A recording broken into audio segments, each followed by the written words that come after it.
Break के बाद स्वागत है आपका। रुक करेंगे 2 मिनट में 10 बड़ी खबरों का।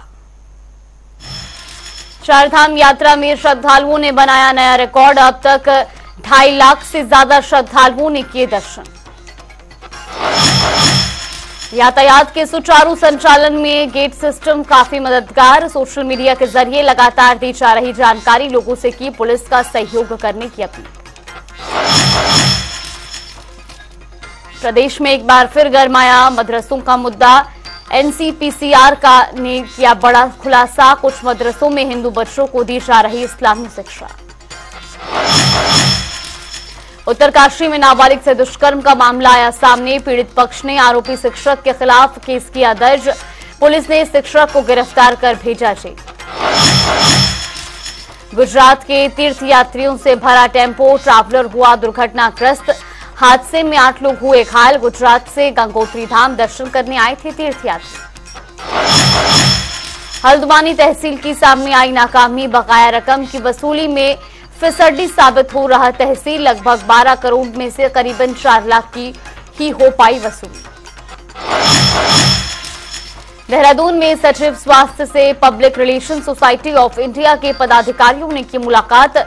शॉल और स्मृति चिन्ह देकर किया सम्मानित। रुड़की के एक होटल में पकड़े गए लड़के लड़कियां। एक संगठन के कार्यकर्ताओं ने काटा जोरदार हंगामा। मसूरी के एक निजी स्कूल में दिखा गुलदार। स्थानीय लोगों ने वन विभाग को दी सूचना। वन विभाग की टीम ने अलर्ट किया जारी। देहरादून में क्रेडिट कार्ड फ्रॉड का हुआ भांडाफोड़। एसटीएफ ने फ्रॉड गिरोह को किया गिरफ्तार। बदमाशों से 6 मोबाइल, 14 डेबिट कार्ड और लाखों रुपए किए बरामद।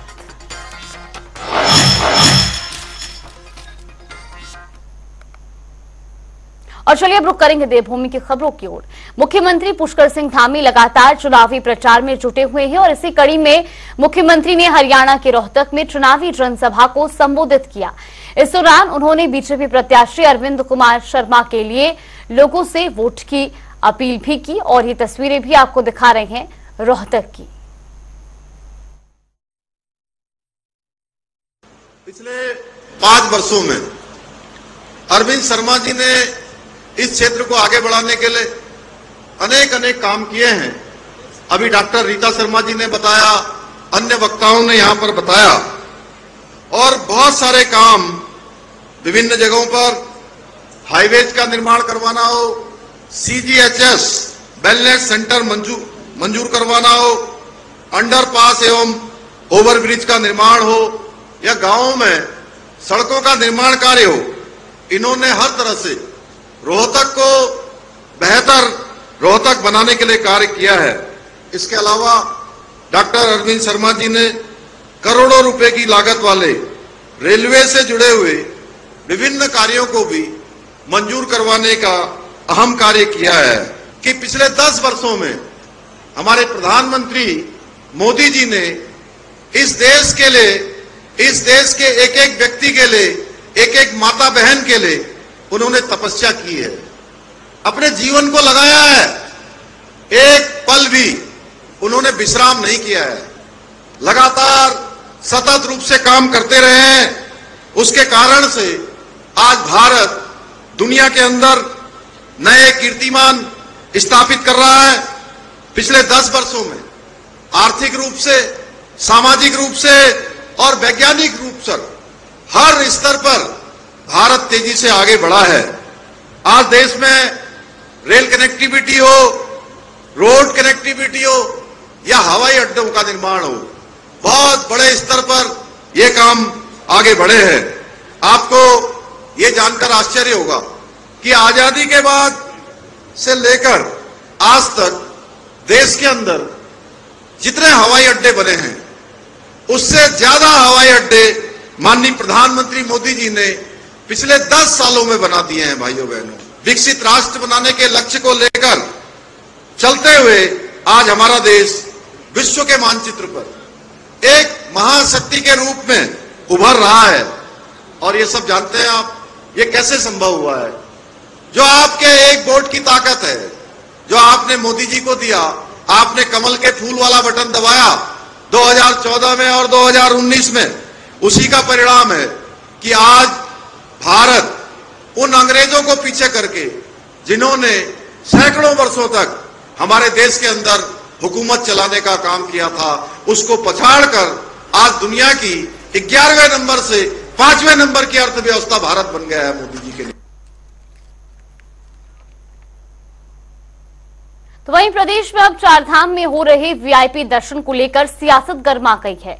कांग्रेस महामंत्री नवीन जोशी ने कहा कि मुख्यमंत्री की ओर से खुद नियम बनाए गए कि चारधाम में शुरुआत में वीआईपी दर्शन नहीं किए जाएंगे, लेकिन अपने नियम तोड़ते हुए वो खुद सबसे पहले वहां पहुंच गए। देखिए, मुख्यमंत्री जी ने खुद नियम बनाए कि यहाँ पे वीआईपी जो दर्शन है उस पर हम रोक लगाएंगे। ये कानून भी खुद बना रहे हैं, कानून को तोड़ने का काम भी इन्होंने किया है। मुख्यमंत्री जी सबसे पहले वहां पे गए। जब वीआईपी दर्शन की व्यवस्था नहीं है तो आप कानून बना क्यों रहे? अगर आपने कानून बनाया तो आप उसको तोड़ क्यों रहे? उमा भारती जी भी आई यहाँ पे, उन्होंने भी कानून तोड़ने का काम किया, लेकिन सरकार की ओर से ऐसी कोई व्यवस्था नहीं बनाई गई है जिसको हम कहें चारधाम यात्रा सुचारू रूप से चल सके। यहाँ पे तीर्थयात्रियों की सुविधा के लिए कोई चीज नहीं है, स्वास्थ्य की कोई यहाँ पे व्यवस्था नहीं है, ठहरने की कोई व्यवस्था नहीं है, रोडों का बहुत बुरा हाल है। कई लोग यहाँ पे हृदय गति रुकने से अपनी जान गंवा बैठे हैं।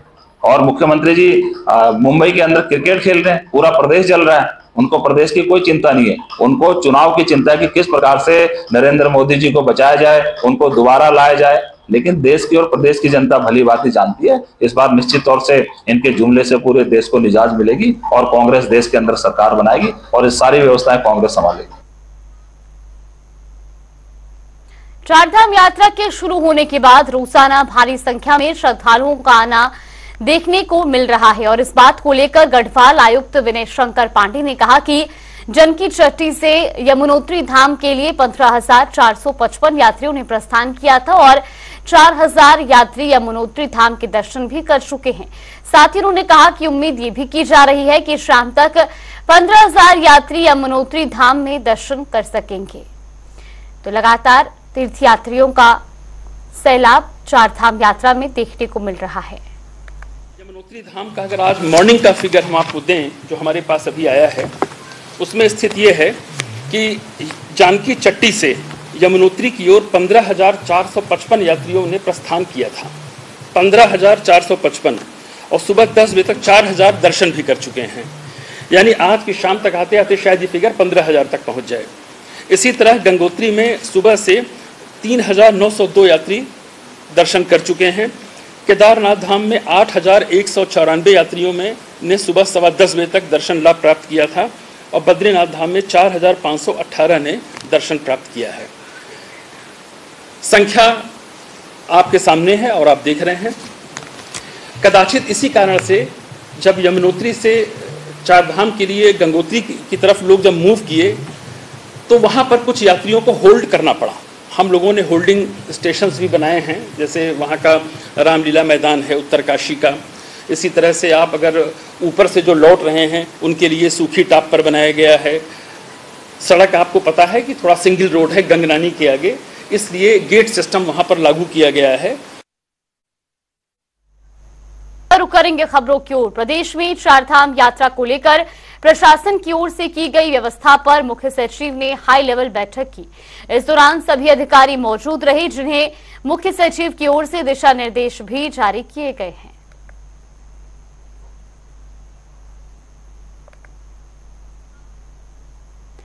तो वहीं चारधाम यात्रा के दौरान श्रद्धालुओं की मौत पर पशुपालन मंत्री सौरभ बहुगुणा ने दुख जताया है। उन्होंने कहा कि श्रद्धालुओं की मौत बेहद दुखद है, हमारी ओर से व्यवस्थाओं पर नजर रखी जा रही है।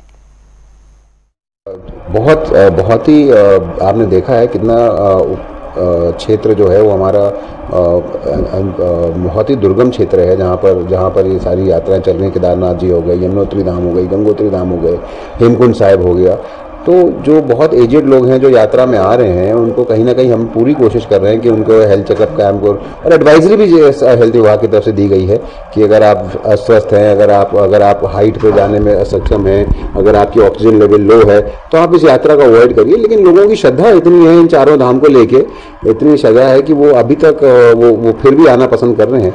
देखिए, जो डेथ हुई है वो दुखद है, लेकिन कोई भी, जैसे आपने बोला अभी तक 4 डेथ हुई है, 4 दिन यात्रा शुरू हुई है, लेकिन आप ये भी देखिए कि लाखों श्रद्धालु भी आए हैं।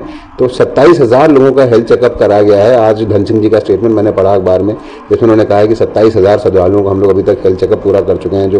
जो लोग हेल्थ चेकअप में ठीक नहीं पाएगा उनको ब्लॉक भी किया गया है। लेकिन कहीं ना कहीं मैं ये कहना चाहता हूँ, सरकार लगातार अपनी कोशिश कर रही है यात्रा को सुगम बनाने के लिए, श्रद्धालुओं के लिए, यात्रा को सुखद बनाने के लिए, और मुझे उम्मीद यही है कि डेथ रेट कम होगी और हेल्थ विभाग जो है वो पूर्ण रूप से अपनी भागीदारी इसमें देगा। चारधाम यात्रा शुरू हुए अभी कुछ ही दिन हुए हैं और इसके बावजूद हर दिन हजारों की संख्या में श्रद्धालु चारधाम यात्रा के लिए दर्शन करने के लिए पहुंच रहे हैं। तो वही यात्रा के शुरुआती दौर में ही श्रद्धालुओं की अब मौत की खबर भी सामने आई है, जिसके बाद एक ओर जहां विपक्ष ने स्वास्थ्य व्यवस्थाओं पर सवाल उठाने शुरू कर दिए, तो वहीं सरकार भी अपने बचाव में तर्क दे रही है। ये रिपोर्ट देखिए। चारधाम यात्रा के शुरुआती दौर में ही लोगों की मौत का आंकड़ा सामने आ चुका है, जिसको लेकर सरकार सख्ती में दिखाई दे रही है। दरअसल चारधाम यात्रा में पहले चरण में ही लोगों की मौत की खबर सामने आई, जिसके बाद स्वास्थ्य मंत्री धन सिंह रावत ने अधिकारियों के साथ बैठक कर व्यवस्थाओं को दुरुस्त करने के निर्देश भी दिए। इसके अलावा इस पर जानकारी देते हुए स्वास्थ्य मंत्री धन सिंह रावत ने कहा कि तीनों मौतें हार्ट अटैक आने से हुई हैं। इसके साथ ही उन्होंने 50 साल से अधिक उम्र के लोगों से अपील भी की है, पहले लोग स्वास्थ्य परीक्षण कराकर एक दिन वहीं रुकने के बाद यात्रा प्रारंभ करें, जिससे अप्रिय घटना घटित न हो। देखिए, अभी तक जो चारधाम यात्रा में टोटल जो 3 लोगों की डेथ हुई वो कार्डियो की डेथ हुई है और हृदय गति रुकने से हुई है। मैंने अभी विभागीय बैठक में भी कहा है, तो सभी वहाँ के सीएमओ ने भी कहा है कि कोई भी जो है हॉस्पिटल में किसी की डेथ नहीं हुई है। ने जो 50 साल से ऊपर के जितने भी यात्री आ रहे हैं उनसे, जिलाधिकारियों से भी कहा है और पुलिस से भी कहा है कि हर यात्री जो है एसओपी की जो जारी कर रखी है उसका भी पालन करेगा, और साथ में स्क्रीनिंग भी हम करा रहे हैं ताकि अगर किसी भी यात्री को रेस्ट दे। तो वहीं अब इस मामले को लेकर सियासत भी गरमाने लगी है। विपक्ष ने स्वास्थ्य मंत्री के बयान को गैर जिम्मेदाराना बताया है। कांग्रेस प्रदेश प्रवक्ता शीशपाल बिष्ट ने सवाल उठाते हुए कहा कि आखिर चारधाम यात्रा में हो रही मौतों की जिम्मेदारी किसकी है। उन्होंने कहा कि चारधाम यात्रा की बेहतर व्यवस्थाओं को लेकर सरकार ने बड़े दावे किए, लेकिन अब ऐसे में मंत्री का ये बयान बेहद गैर जिम्मेदाराना है। देखिए, बड़ा गैर जिम्मेदाराना बयान है स्वास्थ्य मंत्री का। पहले तो वो जो है अपने प्रदेश में मौजूद ही नहीं रहते, लगातार जो है प्रवासी मंत्री बने हुए हैं। प्रदेश के जो है लोग उनको ढूंढ रहे हैं, श्रद्धालु उनको ढूंढ रहे हैं। आखिर जिम्मेदारी किसकी है इन मौतों की जो चारधाम यात्रा के शुरुआत में ही हो रही है। 21, 22 और 22-23 का आप आंकड़ा उठा लें, रिकॉर्ड तीर्थयात्रियों की मौतें हुई थी और 22-23 में तो बाद में आंकड़े जारी करने ही बंद कर दिए थे।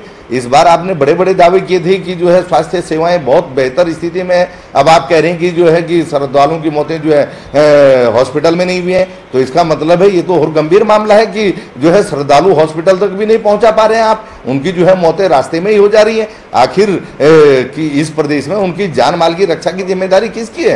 कौन उनके स्वास्थ्य की जो है रक्षा करेगा? केवल अखबारों में जो है हेडलाइन मेंटेन करने से स्वास्थ्य व्यवस्थाएं नहीं सुधरेंगी। हमने पहले भी सुझाव दिया था कि चारधाम यात्रा मार्ग पर जितने भी सीएसटी सेंटर हैं, जितने भी जिला अस्पताल हैं, उनको अपग्रेड किया जाए और चारधाम यात्रा के जहां पड़ाव स्थल है वहां पर जो है विशेष व्यवस्थाएं जो है स्वास्थ्य की जाए। वहां पर विशेषज्ञ चिकित्सक होने चाहिए, जो है उपकरण मौजूद होने चाहिए। लेकिन आप देखिए कि लोगों की मौतें हो रही हैं और व्यवस्थाएं जो है नदारद हैं। केवल जो है स्वास्थ्य मंत्री अब लिपापोती के लिए बयान दे रहे हैं, लेकिन जो हकीकत है, जो वो वास्तविकता है, वो किसी से छुपी हुई नहीं है। तो वहीं बीजेपी प्रदेश प्रवक्ता सुनीता विद्यार्थी सरकार का बचाव करती नजर आई। उन्होंने कहा कि हमारी स्वास्थ्य विभाग की गाइडलाइंस में साफ कहा गया है कि अगर किसी को किसी भी प्रकार की दिक्कत है तो वो यात्रा ना करे। इसके साथ ही उन्होंने विपक्ष पर भी पलटवार किया। उन्होंने कहा कि विपक्ष यात्रा को बदनाम करने पर तुला हुआ है। विपक्ष को देखना चाहिए कि सरकार की तरफ से सभी व्यवस्थाएं पूरी तरह दुरुस्त हैं। देखिए, इस प्रकार की जो चीज़ें हैं वो हर साल हमको देखने को मिलती है और हमारी कोशिश ये है कि ऐसी जो दुर्घटनाएं हैं वो कम से कम हो।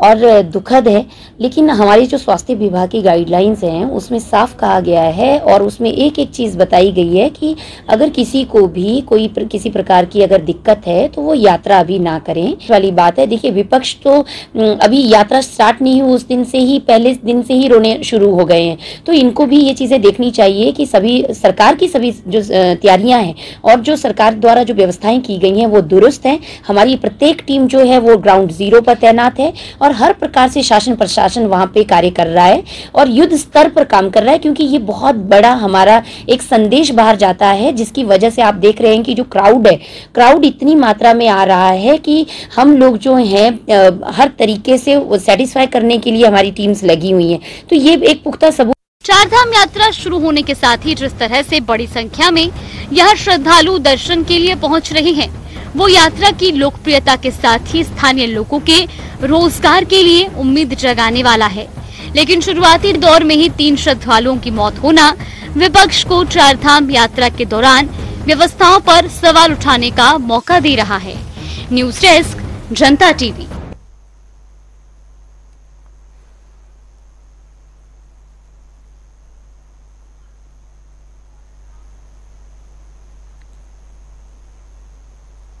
तो वहीं देहरादून के 2 मदरसों में उत्तर प्रदेश और बिहार से बच्चों को लाकर पढ़ाया जाने का मामला सामने आया है। आपको बता दें कि बाल संरक्षण आयोग ने कार्की ग्रांट में संचालित 3 मदरसों का निरीक्षण किया था। इनमें से 2 मदरसों में उत्तर प्रदेश बिहार से लाए गए 21 बच्चों को रखा गया है और साथ ही इन बच्चों को बुनियादी शिक्षा के अधिकार से वंचित रखा जा रहा है। तो वहीं अब इस मामले पर बीजेपी प्रवक्ता सुनीता विद्यार्थी का बयान भी सामने आया है। उन्होंने कहा कि हिंदू बच्चे मदरसों में क्या कर रहे हैं, इस मामले में पुख्ता तौर पर जांच की जानी चाहिए। देखिए, जो मदरसा प्रकरण सामने आया है उसमें बताया जा रहा है कि हिंदुओं के बच्चे भी वहां पे पढ़ रहे हैं, जो बहुत गंभीर विषय है, क्योंकि जो मदरसे होते हैं उसमें दीनी तालीम दी जाती है, कुरान हदीस पढ़ाई जाती है। तो सनातनी हिंदू बच्चे वहां पे पढ़कर क्या करेंगे? हमने उनको मौलाना मुफ्ती थोड़ा ना बनाना है। ये जांच का विषय है, इसमें सख्ती से जांच होनी चाहिए और ऐसे मदरसे बंद होने चाहिए जहां पे इस तरीके के जो आपराधिक षड्यंत्र के तहत ये कार्य किए जा रहे हैं। करेंगे खबरों की ओर। हल्द्वानी में पेयजल संकट गहराता जा रहा है। दरअसल गौला नदी का जलस्तर 60 क्यूसेक से भी नीचे आ गया है। बारिश के ना होने के चलते गौला का जलस्तर लगातार घट रहा है और शहर के अधिकतर इलाकों में पेयजल सप्लाई ट्यूबवेल आधारित है। अधिकतर ट्यूबवेल खराब पड़े हुए हैं, जिनको ठीक करने का प्रयास जारी है। तो इसके अलावा प्रशासन की ओर से भी ट्यूबवेल को जल्द से जल्द ठीक करने का आश्वासन दिया गया है। वर्तमान में गोला का जो डिस्चार्ज है वो करीब 50-60 क्यूसेक के आसपास चल रहा है। सिंचाई तो काफ़ी हद तक बंद करवा दी है, परंतु पेयजल के लिए भी पर्याप्त पानी मिल रहा है और प्लांट को अपनी पूरी कैपेसिटी के अनुसार पानी मिल रहा है। प्लांट अपने फुल फ्लो पे चल रहा है। अभी तक कोई दिक्कत नहीं आएगी, जब तक बारिश होगी तभी गंदा पानी आएगा, अदरवाइज प्लांट में कोई दिक्कत नहीं है। हाँ, ट्यूबवेलों में कुछ समस्या हो रही है, क्योंकि ट्यूबवेलों में काफ़ी चलने के कारण और इस टाइम थोड़ा लेवल नीचे होने के कारण ट्यूबवेलों की खराब होने की जो समस्याएं हैं वो प्रतिदिन हो रही है। प्रतिदिन आप अगर देखेंगे तो पिछले 15 या 20 दिन से सिर्फ 5 या 6 दिन ऐसे गए हैं जिस दिन कोई ट्यूबवेल खराब नहीं था, नहीं तो प्रतिदिन 1 या 2 ट्यूबवेल जो है वो हमारे खराब हो रहे हैं, जिसके कारण से पेयजल संकट उस क्षेत्रों में बढ़ जा रहा है। अगर गोला की सप्लाई नहीं है तो टैंकरों के माध्यम से पेयजल देना पड़ रहा है, और लेकिन टैंकरों से भी लोगों का इतना पर्याप्त पानी नहीं मिल पा रहा है, क्योंकि टैंकर से 3 या 4 बाल्टी ही पानी मिल पाता है। हमारी कोशिश है कि कम से कम 200 लीटर या 300 लीटर एक परिवार को पानी मिलना चाहिए, तो वो चीज़ अभी संभव नहीं हो पा रही है। तो कोशिश कर रहे हैं कि गोला का पानी ज़्यादा से ज़्यादा लोगों के पास तक पहुँचे, और अगर कोशिश ये भी हो रही है कि ट्यूबवेल की मरम्मत जल्दी से जल्दी हो। हल्द्वानी में पेयजल की किल्लत अब बढ़ने लगी है। जैसे जैसे मौसम का तापमान बढ़ता जा रहा है, वैसे वैसे हल्द्वानी शहर में पेयजल की किल्लत सामने आने लगी है। ये तस्वीरें हैं हल्द्वानी के गौला नदी की, गौला बैराज की, जहां से हल्द्वानी शहर को पेयजल आपूर्ति की जाती है। और पेयजल आपूर्ति की अगर बात की जाए तो गौला का जो जल स्तर है वो अब 60 क्यूसेक से नीचे आ चुका है, और इसका सीधा सा असर पड़ा है हल्द्वानी की पेयजल समस्या पर। हल्द्वानी की अगर बात करें तो हल्द्वानी के तमाम इलाके जो हैं उनको पेयजल जो उपलब्ध कराता है वो हल्द्वानी की एकमात्र लाइफलाइन गौला ही है, और गौला में जल स्तर कम होना कहीं ना कहीं खतरे की निशानी माना जाता है। और साथ ही साथ जिन हल्द्वानी के क्षेत्रों में ट्यूबवेल से सप्लाई की जाती है वो भी आज पेयजल की समस्या से जूझ रहे हैं, क्योंकि अक्सर जो ट्यूबवेल हैं वो ख़राब हो जाते हैं। जो लाइट की फ्लक्चुएशन है उसके कारण कहीं ना कहीं ट्यूबवेल फूकते हैं और ख़राब होते हैं। पानी का जल स्तर जो है, जो भूमिगत जल है, उसका भी लेवल कहीं ना कहीं नीचे गया है, और जिस कारण से ट्यूबवेलों का फूकने का सिलसिला लगातार जारी है। अब इसमें राहत की केवल उम्मीद जो है वो मौसम से जताई जा रही है। जब तक मौसम में बदलाव नहीं होता या बरसात नहीं होती तब तक हल्द्वानी शहर में पेयजल की किल्लत ऐसे ही बनी रहने की संभावना है। तस्वीरों में आप देख सकते हैं कि ये गौला की तस्वीरें हैं और पूरी तरह से ये गौला नदी सूखी हुई है, जिसमें पानी की एक बूंद नजर नहीं आ रही है। और साथ ही साथ जो गौला बैराज है वो जो हल्द्वानी शहर को पानी की सप्लाई करता है उसमें भी जल स्तर जो है वो 60 क्यूसेक से नीचे आ चुका है। तो आने वाले वक्त में हल्द्वानी शहर को किस तरीके से पेयजल की समस्या से निजात मिल पाएगी ये तो आने वाला वक्त ही बताएगा, या फिर जो पेयजल से जुड़े अधिकारी हैं या विभाग हैं वो ही इस बात का सटीक जवाब दे सकते हैं। जनता टीवी के लिए संजय प्रसाद, हल्द्वानी से। चलिए बुलेटिन में फिलहाल के लिए बस इतना ही। यहाँ पे रुकते हैं छोटे से ब्रेक के लिए।